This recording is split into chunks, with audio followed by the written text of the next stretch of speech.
ഒരുപാട് സരാസം അതിന് സമയമായ ഇവര്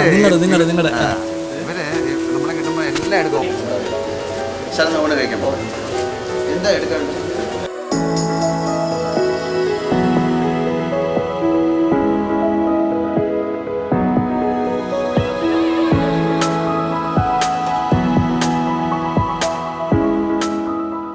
മോഹൻലാലിനെ കണ്ടോൺമെൻറ് ഹൗസിലേക്ക് സ്വാഗതം ചെയ്യുന്നു. അങ്ങയോട് സംസാരിക്കുന്നതിൽ എനിക്ക് എന്താ പറയേണ്ട ഒരു പ്രത്യേക സന്തോഷമുണ്ട്. അതുപോലെ തന്നെ സാധാരണ അങ്ങനെ ഒരു ടെൻഷൻ എന്നല്ല പറയുന്നത്. സിസ്റ്റം എന്ന് പറയുന്നത് വളരെ വർഷങ്ങളായിട്ട് ഉണ്ടായി അതൊരു നമ്മുടെ സ്വഭാവത്തിലേക്ക് കയറി പറ്റിയിരിക്കുന്നത്. പൊതുപ്രവർത്തന രംഗത്ത് പ്രവർത്തിക്കുന്നവർക്ക് വിജയത്തിൽ അമിതമായി സന്തോഷിക്കരുത്. അതെ. 2008 ക്രിസ്മസ് ദിനത്തിൽ ജയ്ഹിന്ദ് TV സംപ്രേഷണം ചെയ്ത ഉമ്മൻചാണ്ടി മോഹൻലാൽ അഭിമുഖം ഇരുവർ ഇന്ന് രാത്രി 7 മണിക്ക് ജയ്ഹിന്ദ് TVയിലും ജയ്ഹിന്ദ് TV സോഷ്യൽ മീഡിയ പ്ലാറ്റ്ഫോമിലും. ആദ്യം പ്രണയം പറഞ്ഞു.